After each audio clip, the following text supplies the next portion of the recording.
بسم الله الرحمن الرحيم الحمد لله والصلاة والسلام على رسول الله صلی اللہ علیہ وسلم اما بعد۔ شہنشین پر تشریف فرما معزز علماء کرام اور بطور خاص امام قاسم نانوتوی کے نسبی اور علمی و فکری وارث حضرت مولانا محمد سفیان قاسمی دامت برکاتہم، علاقے کے ممتاز اہل علم جناب مولانا حفظ الرحمان صاحب، اسی طرح آج کے اس پروگرام کے خاکہ ساز مولانا غفران ساجد قاسمی، مفتی احمد اللہ صاحب اور حضرت مولانا محمد قیصر قاسمی صاحب، حضرت مولانا مفتی ابو بکر قاسمی صاحب اور دیگر معززین، آج کا دن ہم سب کے لیے نہایت شکر اور کسی درجے میں فخر کا دن ہے۔ وہ آفتاب جس کی کرنوں نے پوری دنیا کو دین عطا کیا، دین کی روشنی اور رہنمائی عطا کی، اسی آفتاب کی ایک کرن حضرت مولانا محمد سفیان صاحب قاسمی دیوبند کی سرزمین سے بہار کی سرزمین کی طرف تشریف لائے۔ بات علماء کے اعتراف اپنے بزرگوں اور محسنوں کے اکرام کی چل رہی ہے۔ آپ سب واقف ہیں کہ پوری دنیا میں مسلمانوں نے سینکڑوں نہیں ہزاروں یونیورسٹیز اور ادارے قائم کیے، چاہے زیتونہ کا مدرسہ ہو، جامعہ ازہر ہو، جامعہ نظامیہ ہو، فاطمیہ ہو۔ اسلامی تاریخ کی اتنی بڑی بڑی درسگاہیں ہیں جنہوں نے اپنے دور میں وہ رجال کار پیدا کیے جن سے دین کی مشعل ہمیشہ روشن رہی۔ لیکن عجیب بات یہ ہے کہ ہندوستان میں دیوبند والوں نے جتنا اپنے محسن اور کرم فرما کا اعتراف اور اکرام کیا اور ان سے عقیدت و محبت کا اظہار کیا، وہ شاید دنیا کی کسی درسگاہ اور دانشگاہ کے بانی کو نصیب نہ ہوا۔ یہ جو بار بار آپ کے کانوں تک ایک لفظ پہنچتا ہے، قاسمی قاسمی قاسمی، آخر یہ کیا ہے؟ نہ ہم امام محمد قاسم نانوتوی کے خاندان اور خانوادے سے تعلق رکھتے ہیں، لیکن ہر گوشہ اور گلی اور ہر چپے میں آپ کو کوئی قاسمی چلتا پھرتا نظر آتا ہے جو اپنی نسبت اپنے محسن اور کرم فرما امام محمد قاسم نانوتوی سے کر رہا ہوتا ہے۔ یہ اصل میں وہ والہانہ تعلق ہے اور عشق و محبت ہے جو اس خانوادے کا احسان رہا اس امت پر اور بر صغیر کے مسلمانوں پر۔ تو یہ جو ہزاروں نہیں لاکھوں کی تعداد میں آپ کو قاسمی نظر آتے ہیں، وہ حقیقت میں خاندان امام قاسم نانوتوی سے کوئی نسبی تعلق نہیں رکھتے، بلکہ علم کا تعلق ہے، وہاں سے اکتساب کیا، بس اسی نسبت پر زندگی بھر کے لیے اپنے نام کے ساتھ آبا و اجداد کے نام کے بجائے دارالعلوم کی نسبت یا امام قاسم نانوتوی کی نسبت لگا کر فخر محسوس کرتے ہیں۔ ایسا اعتراف دنیا میں کسی درسگاہ اور دانشگاہ کے بانی کو نہ نصیب ہوا ہوگا۔ دوسری بات، بہار کی یہ سرزمین بہت حوالوں سے اپنا ایک خاص مقام رکھتی ہے۔ ماضی میں اگر آپ چلے جائیں تو اس سرزمین سے ایسے علماء، صوفیہ، ادبا پیدا ہوئے، قلمکار پیدا ہوئے جنہوں نے پورے ایک جہاں کو اپنی محبت کا اسیر بنایا۔ اگر آپ ماضی کی طرف چلیں تو کہا جاتا ہے کہ ہندوستان میں باضابطہ بہار کی سرزمین پر فتوحات کا سلسلہ ایک بہت معروف بزرگ تھے، اس سرزمین سے آئے تھے جس کے بارے میں قرآن نے کہا تھا الذی بارکنا حولا، اور جو سرزمین آج خون کی ہولی دیکھ رہی ہے۔ فلسطین کے الخلیل سے تعلق تھا امام محمد تاج فقیہ کا، وہ وہاں سے تشریف لائے اور رسول اللہ صلی اللہ علیہ وسلم کی خواب میں زیارت ہوئی۔ آپ نے حکم دیا کہ جا کر اس علاقے کو فتح کرو، اور منیر کے علاقے کو سب سے پہلے انہوں نے فتح کیا، اور انہی کے خانوادے میں انہی کے پڑپوتے تھے خواجہ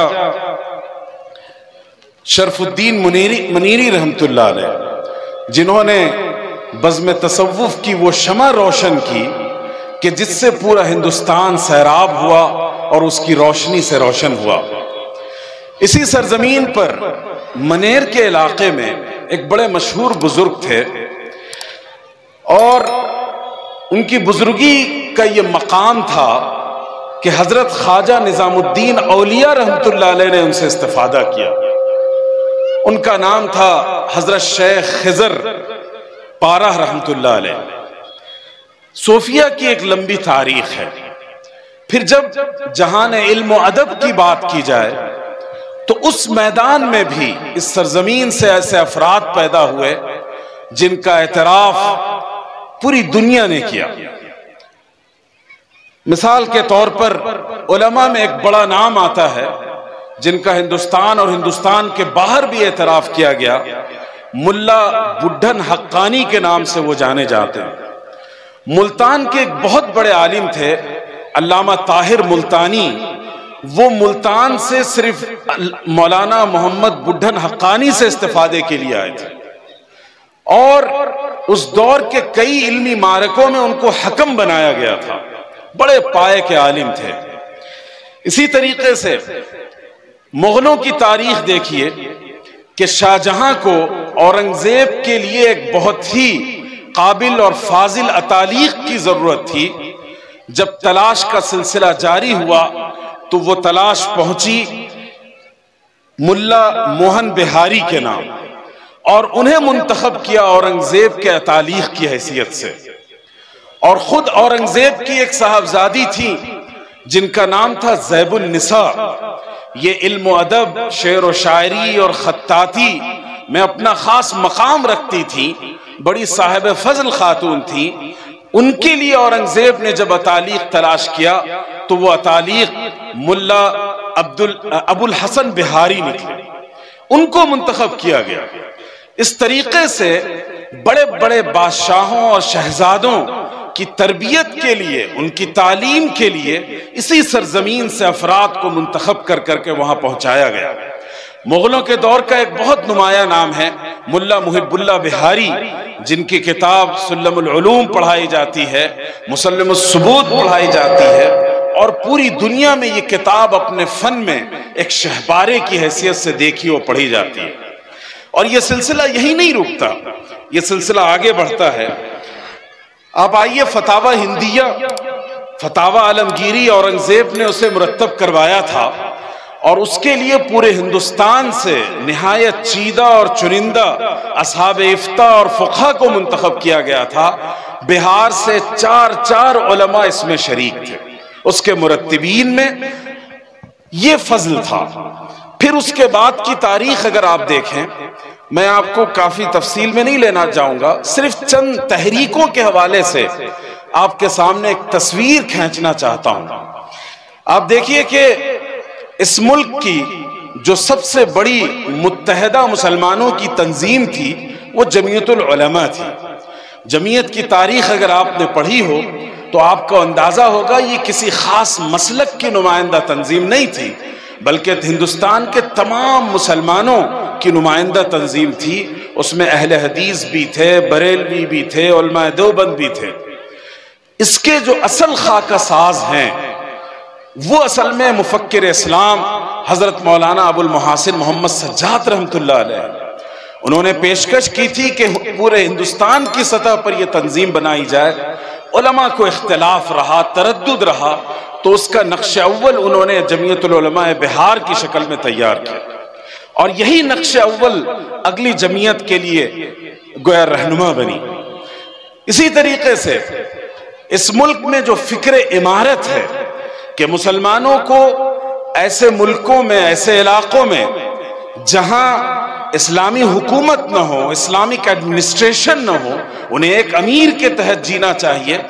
اس فکر عمارت کے بانی امام محمد حضرت مولانا ابو المحاسن سجاد رحمۃ اللہ علیہ تھے، اور آج پورے ملک میں جو آپ علاقائی اور ریاستی عمارتیں دیکھ رہے ہیں، عمارت شریعہ بہار ہے، آسام ہے، کرناٹکا ہے، تلنگانہ و آندھرا ہے، یہ سب دراصل فیض ہے اسی فکر عمارت کا جسے پیش کیا تھا حضرت مولانا ابو المحاسن سجاد رحمۃ اللہ علیہ نے۔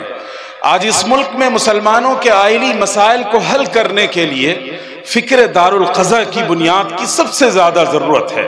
اسی لیے آل انڈیا مسلم پرسنل لا بورڈ نے ملک کے چپے چپے میں دارالقضا قائم کیا تاکہ مسلمان اپنے خاندانی نزاعات اور اختلافات کے لیے عدالتوں کے دروازے پر دستک دینے کے بجائے اور کوچ کٹہری کرنے کے بجائے وہ اسلامی نظام قضا کے تحت اپنے مسئلوں کو حل کرائیں۔ یہ فکر عمارت شریعہ نے اور حضرت مولانا ابو المحاسن سجاد نے دی اور اس کا پورا خاکہ اور نظام بنا کے دیا۔ اور صرف یہی نہیں کیا بلکہ آج یورپ و افریقہ اور امریکہ سے علماء یہاں تربیت کے لیے آتے ہیں کہ اس فکر عمارت کو دیکھ کر اپنے علاقے میں نظام قضا اور عمارت کا نظام قائم کیا جائے۔ پوری دنیا پر آپ کا احسان ہے، آگے بڑھیے۔ اسی طرح اس ملک کی ایک نمایاں تحریک آل انڈیا مسلم پرسنل لا بورڈ ہے جو تحفظ شریعت کا سب سے معتبر کارواں ہے، سب سے باوقار اور باعتبار کارواں ہے۔ حضرت مولانا سفیان صاحب اس کے نمائندے یہاں تشریف رکھتے ہیں۔ اس فکر کی جو بنیاد رکھی گئی تھی حضرت مولانا شاہ منت اللہ رحمانی اور حضرت مولانا قاری محمد طیب صاحب رحمۃ اللہ علیہ، ان دونوں بزرگوں کے ذریعے، اور پھر اس کے جو صدور رہے اس میں بہار سے حضرت مولانا قاضی مجاہد الاسلام قاسمی رحمہ اللہ اور آپ کے موجودہ صدر حضرت مولانا خالد سیف اللہ رحمانی حفظہ اللہ، جنرل سیکریٹری حضرت مولانا منت اللہ رحمانی، حضرت مولانا نظام الدین صاحب، ان بزرگوں نے اس تحریک کو اپنے خون جگر سے سینچا اور پورے ملک میں جو آج اسے وقار و اعتبار کی نگاہ سے دیکھا جاتا ہے، اس کے پیچھے جو محنت و جد و جہد ہے وہ ان بزرگوں کے سر جاتی ہے۔ اسی طریقے سے علمی اور تحقیقی میدان میں اگر آپ دیکھیں، دارالمصنفین جو ہندوستان کے علم و تحقیق کی پیشانی کا گویا ماتھے کا ٹیکا ہو، اس نے اسلامی تاریخ اور سیرت نبوی کے حوالے سے جو کارنامے انجام دیے، عالم عرب اس کے نظیر پیش کرنے سے قاصر ہے۔ اس کے خاکہ ساز تھے علامہ شبلی رحمہ اللہ، لیکن اس خواب کو اور اس خاکے کو، اس خاکے میں جس نے رنگ بھرا اور اس خواب کو جس نے شرمندہ تعبیر کیا، وہ علامہ سید سلیمان ندوی رحمہ اللہ تھے جو اسی سرزمین سے اٹھے تھے۔ اور پھر اس کے قلمکاروں میں سید صباح الدین عبد الرحمن صاحب، مولانا ریاست علی ندوی اور نہ جانے کتنی شخصیتیں تھیں جنہوں نے اس کے علمی کارواں کو اوج کمال تک پہنچایا۔ تحریک ندوۃ العلماء کے بانی علامہ منگیری رحمۃ اللہ علیہ، وہ اسی زمین سے تعلق رکھتے تھے۔ پھر موجودہ تحریکوں میں آل انڈیا ملی کونسل حضرت قاضی صاحب کی قائم کردہ، اور آج کی تاریخ میں فقہ اسلامی اجتہاد کے حوالے سے نہ صرف ہندوستان بلکہ پوری دنیا اور عالم اسلام کا جو سب سے معتبر نام ہے وہ اسلامک فقہ اکیڈمی انڈیا، مجمع الفقہ الاسلامی بالہند، اس کے بانی حضرت مولانا قاضی مجاہد الاسلام قاسمی رحمہ اللہ تھے۔ یہ مثالیں ہم نے اس لیے آپ کے سامنے رکھی جس سے آپ کو اندازہ ہو کہ اس سرزمین میں اللہ تعالیٰ نے کتنی طاقت، توانائی، ذہانت اور پوٹینشل رکھا ہے۔ ہم اپنی صلاحیتوں کو ضائع کر رہے ہیں۔ بہار سے لے کر دارالعلوم دیوبند، ندوۃ العلماء، علی گڑھ مسلم یونیورسٹی، جامعہ ملیہ، دہلی یونیورسٹی، ان تمام اداروں میں آپ چلے جائیں، بہار کے طلبہ بڑی محبت اور شفقت کی نگاہ سے دیکھے جاتے ہیں، اپنی محنت اور صلاحیت کی بنیاد پر، اپنے کردار کی بنیاد پر۔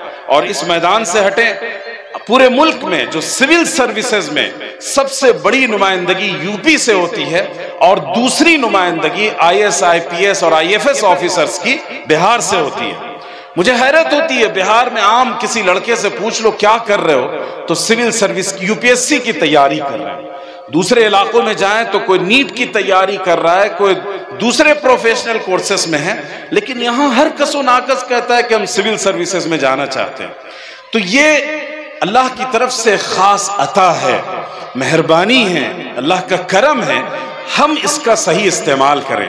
یہ جو اعتراف خدمات کے حوالے سے یہ پروگرام رکھا گیا، یہ بہت اہم چیز ہے۔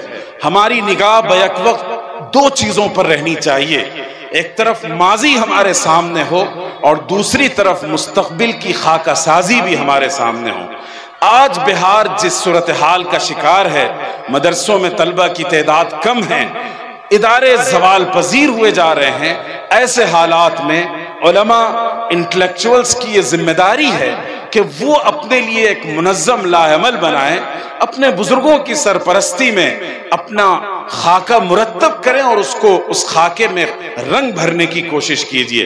سب سے بنیادی چیز جو ہے وہ یہ ہے کہ آپ بہار کے مدرسوں کے اندر پائیداری پیدا کیجئے، ان کے اندر اتنی اسٹیبلٹی لائیے کہ ان کو ادھر ادھر جانے کی ضرورت نہ پڑے۔